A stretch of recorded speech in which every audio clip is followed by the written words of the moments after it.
आप सभी को गोपाल कुमार का नमस्कार। साथियों, पहले जब कोई महान गायक राग मेघ मल्हार गाया करते थे तो आसमान में बादल घिर आते थे और फिर बारिश होती थी। और राग दीपक को गाते समय कभी कभी दीपक अपने आप जल उठते थे। सुनने में यह किसी काल्पनिक कहानी जैसी लगती है। आप यूं कह सकते हैं कि किसी चमत्कार जैसा लगता है कि क्या सच में संगीत में इतनी शक्ति है जो प्रकृति को बदल दे, या किसी इंसान की आवाज हवा और बादलों की दिशा को बदल सकती है। तो चलिए आज इसी रहस्य को समझते हैं। कहते हैं संगीत सिर्फ सुरों का खेल नहीं, यह प्रकृति से संवाद करने की भाषा है जिसे हर जीव, हर तरंग और हर भावना समझती है। और इस संवाद के दो सबसे अद्भुत अध्याय हैं, राग दीपक और राग मेघ मल्हार। एक ऐसा राग जो अग्नि को प्रकट कर दे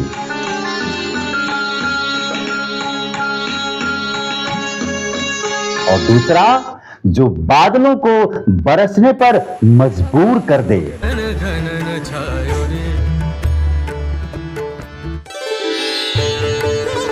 साथियों, राग दीपक का रहस्य। कहते हैं जब तानसेन राग दीपक गाया करते थे तो उनके आसपास रखे दीपक अपने आप जल उठते थे। कुछ लोग इसे कहानी समझते हैं तो कुछ लोग इसे संगीत का चमत्कार मानते हैं। लेकिन अगर इसे हम थोड़ा गहराई से समझें तो इसके पीछे छिपा है ध्वनि का विज्ञान और संगीत का अध्यात्म। क्योंकि आवाज सिर्फ सुनने की चीज नहीं है, वो कंपन है, एनर्जी है और हर आवाज की अपनी एक तरंग होती है। जब कोई व्यक्ति गाता है तो उसकी आवाज हवा में तरंगें पैदा करती हैं। ये तरंगें किसी भी चीज को हिला सकती हैं। जैसे आपने देखा होगा, अगर कोई बड़ा सा स्पीकर बहुत तेज बजता है तो उसके पास रखी चीजें अपने आप कांपने लगती है।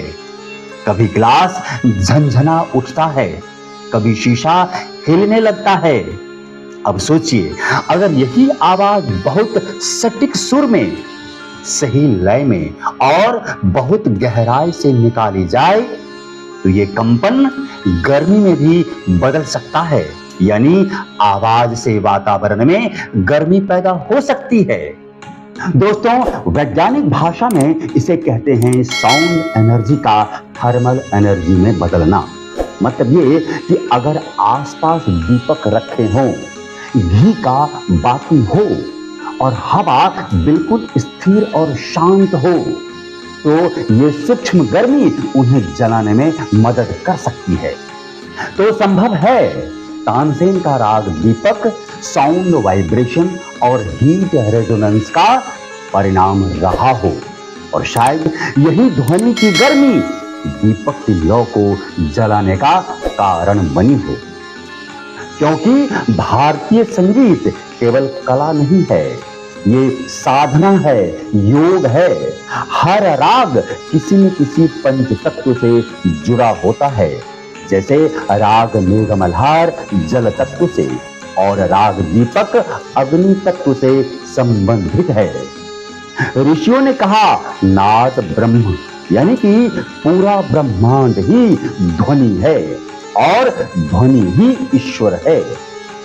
जब ब्रह्मांड की पहली तरंग उठी वही ओम थी और ओम से निकले सुर, यही सुर आगे चलकर बने राग और रागों से जन्मा संगीत।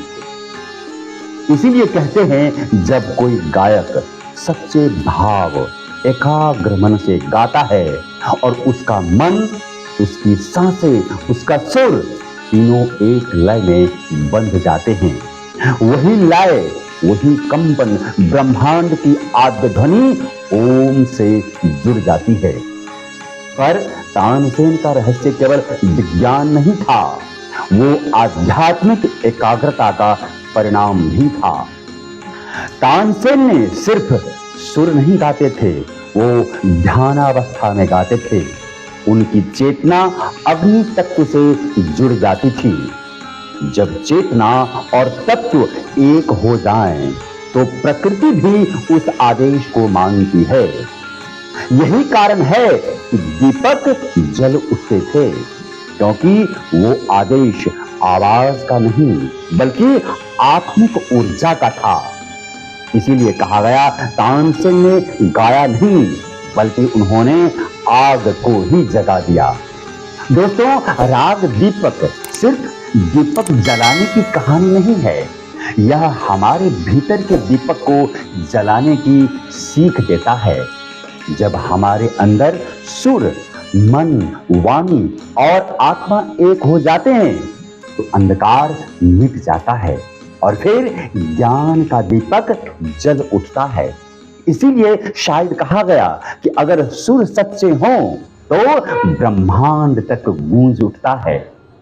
साथियों, अब हम आगे बढ़ते हैं राग मेघ मल्हार के तरफ, जिसके सुरों ने छू लिए आसमान को।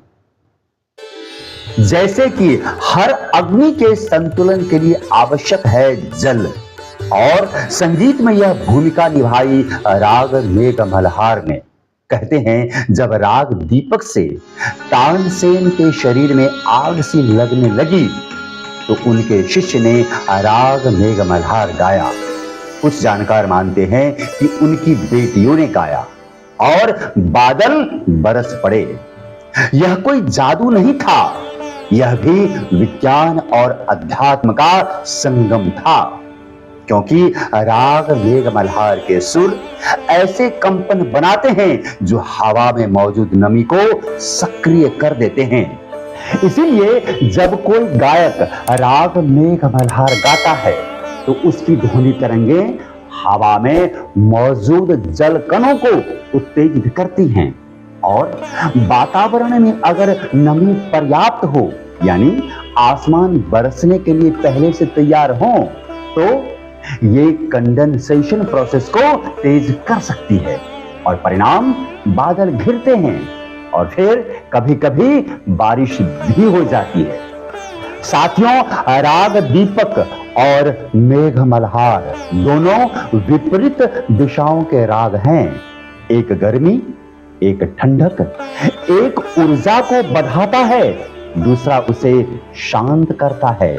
लेकिन असल रहस्य यही है कि संगीत संतुलन का विज्ञान है, यानी दोनों मिलकर हमें सिखाते हैं कि जीवन तभी सुंदर लगता है जब अग्नि और जल दोनों का संतुलन बना रहे।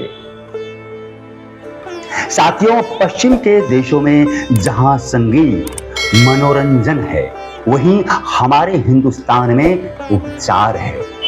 तो अगली बार जब आप किसी गायक को दिल से गाते हुए सुने, तो याद रखिए, संगीत सिर्फ कानों से नहीं सुना जाता, बल्कि प्रकृति में, वातावरण में और हमारे भीतर गूंजता है। इसीलिए गायक तानसेन ने सिर्फ गाना नहीं सिखाया, उन्होंने बताया कि संगीत प्रकृति की भाषा है। कभी वो जलती है, कभी बरसती है, कभी गरजती है, तो कभी गुनगुनाती है।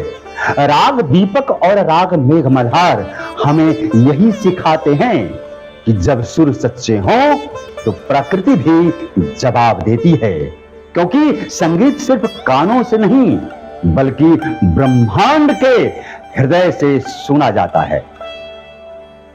तो दोस्तों, यह कहानी, यह जानकारी आपको कैसी लगी? आप अपनी राय कमेंट बॉक्स में जरूर लिखें, और हाँ, पसंद आई हो तो आप इसे लाइक करें और अपने दोस्तों के साथ शेयर अवश्य करें। एक और बात, हमारे इस चैनल को सब्सक्राइब करना ना भूलें। तब तक जय हिंद, धन्यवाद।